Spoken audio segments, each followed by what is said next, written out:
ప్రస్తుతం మనతో పాటు ఓయూ జేఏసీ రాష్ట్ర అధ్యక్షులు గడ్డం శ్రీరామ్ గారు ఉన్నారు. మరి వారిని అడిగి తెలుసుకుందాము ఏ విషయాలు అంటే కూడా మరి ఇప్పుడైతే కమాండ్ కంట్రోల్ సెంటర్లో సీఎం రేవంత్ రెడ్డి గారితో ఈరోజు సినిమా ప్రముఖులు మరి ఈరోజు సమావేశం అయ్యారు. మరి ఎందుకు ఎలాంటి కండిషన్లు పెట్టబోతుంది ప్రభుత్వము, అలాగే మరి సినిమా వాళ్ళు ఏం కోరుకోబోతున్నారు ప్రభుత్వం నుంచి అనే విషయాలపైన కూడా అడిగి తెలుసుకునే ప్రయత్నం చేద్దాం. నమస్తే సార్.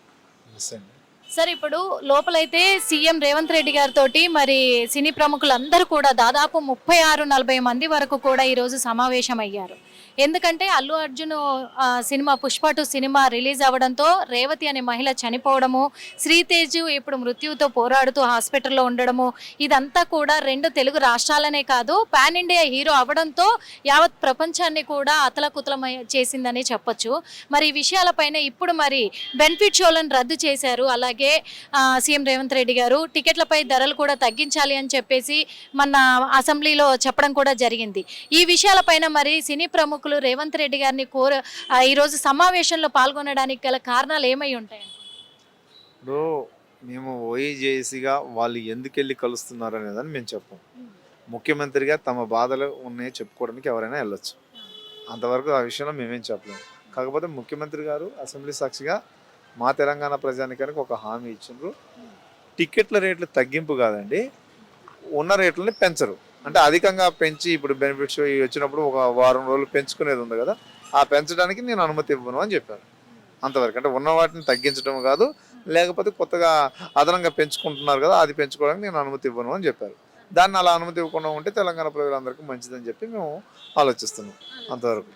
అయితే ఇప్పుడు మరి ఇదే విషయాన్ని నిన్న చూసుకున్నట్లయితే రేవతి కుటుంబానికి సినీ ప్రముఖులంతా కూడా దాదాపు 2 కోట్ల వరకు అయితే పారితోషికం అయితే చెల్లించడం కూడా జరిగింది. మరి అదే విధంగా కూడా మరి ఇప్పుడు బెనిఫిట్ షోలు అంటే వేసుకోవడానికి సీఎం రేవంత్ రెడ్డి గారు అవకాశం ఇవ్వచ్చు అంటారా, లేకపోతే ఇస్తే వీటి వల్ల ప్రజలకు ఏమైనా నష్టం ఉందంటారా? ఇప్పుడు ముఖ్యమంత్రి స్థాయిలో ఒక ప్రకటన చేశారు. ఏంటి? అసెంబ్లీ సాక్షిగా అసెంబ్లీ నాయకుడు ఆయన ఒక పాట చేశారు, టికెట్ రేట్లు మేము అధికంగా పెంచం, అంటే ఉన్న వాటికి అధికంగా ఇప్పుడున్న వాటిని పెంచము అన్నాడు. దానికి ఆయన స్టిక్ అయి ఉంటారని మేము అప్పుడే స్వాగతించినాం, దాన్ని వెల్కమ్ చేసినాం, దాని విషయంలో కృతజ్ఞతలు కూడా తెలిపినాం. అలాగే ఉండాలని కోరుకుంటున్నాం. ఇక ఈ సినిమా ప్రముఖులకి మా ఓయూజేసీ చెప్పినట్టుగా మేము మీకు నేర్పిస్తాము అని ఒక మాట చెప్పినాం. ఆ మాట ప్రకారంగానే మేము 25 కోట్ల రూపాయలు ఇవ్వాలి ఆ డిసీజ్డ్ ఫ్యామిలీకి అని చెప్పి మేము చెప్పినాం. ఆ తర్వాతనే అది కూడా entire unit of the movie అని చెప్పాము. అందులో భాగంగా డైరెక్టర్ గారు అలాగే అక్కడ ఉన్నటువంటి డైరెక్టర్తో పాటు సినిమా హీరో అలాగే ప్రొడ్యూసర్ కలిసి 2 కోట్లు ఇచ్చారు. ఈ సందర్భంగా నేను తెలంగాణలో ఉన్నటువంటి పిచ్చి ఫ్యాన్స్కి అందరికీ చెప్తున్నాను, ఓయూజేఏసీ అలాగే మిగతా సంఘాలు వాళ్ళందరూ కలిసి మిగతా వాళ్ళు కూడా ఒక విజ్ఞప్తి ఒక డిమాండ్ చేస్తే తప్ప వాళ్ళు 2 కోట్ల వరకు రాలేదండి. అంటే వాళ్ళకు వచ్చే ఒక సినిమాలో 1000 కోట్ల రూపాయల్లో మనకు వచ్చేటటువంటి వాల్యూ, మనకి ఇచ్చేటటువంటి వాల్యూ ఎంత ఉందనేది మీరు గుర్తుపెట్టుకొని ఈ పిచ్చి వదిలిపెట్టి మీరు బ్రతకాలి అని చెప్పి సందర్భంగా విజ్ఞప్తి చేస్తాను. అంటే ఒక చిన్న విషయం సార్, దీనిపైన ఎందుకు అని అంటే కూడా మరి ఈ విషయాలపైన ఇప్పుడు ప్రతిపక్షాల పార్టీ నేతలది ఎలా ఉండబోతుంది? ఇప్పుడు నేను అర్జెంటుగా ప్రతిపక్షాలకు ఒక విజ్ఞప్తి చేస్తున్నా. సీఎం గారు అసెంబ్లీలో చేసినటువంటి తీర్మానం ఏదైతే ప్రకటన ఉందో ఆ ప్రకటనని మీరు స్వాగతించండి. టికెట్ల రేటు పెంపు ఉండదు అనేది మీరు స్వాగతించినట్లయితే మీరు కూడా తెలంగాణ ప్రజలకు మేలు చేసిన వాళ్ళు అవుతారు. అలాగే ఇక ఈ రేట్లు పెంచకుండా ఉండేందుకు ఒక దృఢమైన ఉండే అవకాశం ప్రభుత్వం తీసుకునే అవకాశం ఉంటుంది. దాన్ని బలపరచమని నేను ఈ సందర్భంగా విజ్ఞప్తి చేస్తున్నాను. మరి బెనిఫిట్ షోలు కావాలనుకుంటున్నారా వద్దనుకుంటున్నారా? ఇప్పుడు బెనిఫిట్ షోల వల్ల ఎవరికి బెనిఫిట్ అవుతుందండి? ప్రజలకు బెనిఫిట్ అయితే ఇవ్వండి, ప్రజలకు కాదు కదా. ఫ్రీగా ఇస్తున్నారు, ఏమన్నా బెనిఫిట్ షోల్లో ఫ్రీ టికెట్లు ఇస్తున్నారు, అదే కదా బెనిఫిట్ అంటే ఏంటి? ప్రజలకు ఫ్రీ బెనిఫిట్ షో ఇవ్వండి. నీ పిచ్చి ఫ్యాన్సే ఉంటారు కదా, వాళ్ళందరికీ ఫ్రీ షో ఇవ్వు నువ్వు, అది బెనిఫిట్ షో. దానికి ప్రభుత్వం ఇస్తుంది, తెలంగాణ ప్రజలకు కోరుతారు. అది కాదు కదా, డబ్బులు కదా కట్టాల్సిందే ఆడ కూడా. సో అటువంటి దానికి అధికంగా ధరలు పెట్టి తీసుకోవాల్సిన అవసరం అయితే లేదు కదా. సో ఆ పరంగా మేము ఏమంటామంటే ప్రజలకు ఉపయోగం లేని కార్యక్రమం అవసరం లేదు అని చెప్తాం.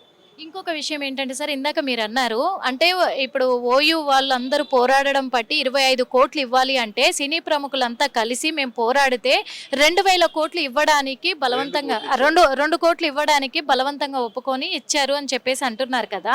ఇప్పుడు రేవతి కుటుంబం అంటే రేవతి చనిపోవడం అందరికీ బాధాకరమే, కానీ రేవతి చనిపోవడం వల్ల వాళ్ళకు 2 కోట్లు నష్టపరిహారం వాళ్ళు చెల్లించారు. కానీ మూసీ అని ఒకటి మూసీ రివైర్ అని చెప్పేసి కూడా సుందరీకరణ తీసుకొచ్చి హైడ్రా చట్టాన్ని తీసుకొచ్చి ఎంతో మందిని రోడ్ల పాలు చేశారు, ఇండ్లు కూలగొట్టి ప్రభుత్వం అయితే. మరి దానివల్ల చాలా మంది హార్ట్ అటాక్ వచ్చి చనిపోయారు, ఆత్మహత్యలు చేసుకున్నారు. స్కూళ్ళల్లో పిల్లలు కూడా ఫుడ్ పాయిజన్ అయి చనిపోయారు, ఆత్మహత్యలు కూడా చేసుకుంటున్నారు కాలేజీలలో. మరి వాళ్ళ చావుల కోసం ఎందుకండి, వాళ్ళ కుటుంబాల కోసం ఎందుకు పోరాడలేకపోయారు? వాళ్ళకెందుకు ఇలాంటి నష్టపరిహారం గవర్నమెంట్ చెల్లించలేకపోయింది? ఖచ్చితంగా ఈ విషయంలో నేను ఇదే అంటున్నా. ఇప్పుడు మూసీలో ఏదో జరిగింది అంటున్నారు కదా, మూసీలో మూతి పెట్టి ఏళ్ళు చూడాలనుకుంటున్నా, ఏళ్ళు పెట్టి చూడాలనుకుంటున్నారు కదా, రండి మీరు కూడా ఉద్యమానికి రండి. ఉద్యమానికి వచ్చి అక్కడ ఉన్న వాళ్ళని కలవండి. అల్లు అర్జున్ గారిని వెళ్ళి అక్కడ ఉన్న వాళ్ళని కలవమనండి. లేకపోతే ఇంకా మిగతా సినిమా ఫీల్డ్ వాళ్ళందరినీ కూడా అక్కడికి ఎవరెవరికి ఏమేమి అన్యాయం జరిగిందో వెళ్ళి కలిసి వాళ్ళందరినీ కోర్టుకు తీసుకొని రమ్మని, లేకపోతే వాళ్ళతో కలిసి ఒక మాకులాగా ఒక ఉద్యమం చేయమని, ర్యాలీలు. అంటే చనిపోయిన కుటుంబాలకు ఎలాంటి నష్టపరిహారం కూడా చెల్లించలేదు కదా, వాళ్ళు చావుల మీద కూడా ఎవరు పోరాడలేదు కదా. ఇప్పుడు ఎక్కడ మూసీకి సంబంధించిన విషయంలో ఏం జరిగిందని ఎవరు చనిపోలేదండి. అక్కడ డెమాలేషన్ జరిగే సందర్భంలో ఆస్తులు నష్టపోయారు.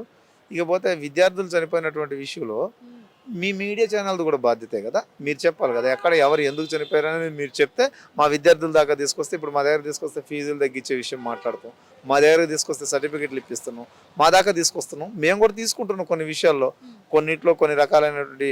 ఇప్పుడు భద్రాచలంలో ఒక కారుణ్య అని ఒక అమ్మాయి చనిపోయింది, మేమందరం కొట్లాడినంత వరకు ఆ అమ్మాయి డెత్కు సంబంధించిన వివరాలు చెప్పలేదని కొట్లాడుతూనే ఉన్నాం కదా ప్రతి విషయంలోనూ. ఇప్పుడు ప్రజాస్వామ్యంలో న్యాయం ఇవ్వడానికి నేను కోర్టు కాదు, ఉద్యమం చేయటం వరకే, ప్రజలకు అనుకూలంగా చేయటం వరకే మేము మా బాధ్యత. అర్థమైందా? ప్రభుత్వాలు తీసుకునే నిర్ణయాల పట్ల ప్రభావితం చేయగలిగే వ్యక్తులు సినిమా వాళ్ళు, మిగతా వాళ్ళు ఉంటారు. వాళ్ళందరూ కూడా తీసుకుని ముందుకు రావాలి కదా, దాన్ని రమ్మని అంటున్నాం కదా. మేమైతే విద్యార్థి చేసి అందరినీ ఆహ్వానిస్తున్నాం కదా, తప్పు ఎక్కడ జరిగితే అక్కడ మీరు అందరూ రెండని ఆహ్వానిస్తున్నాం కదా. అది. Thank you so much sir. Hit TV app ని డౌన్లోడ్ చేసుకోండి. ఇందులో short news, live news, entertainment movies అన్ని అవైలబుల్ గా ఉన్నాయి. Please download Hit TV app. Hit TV app. Hit TV యాప్ని ఫ్రీగా డౌన్లోడ్ చేసుకోండి.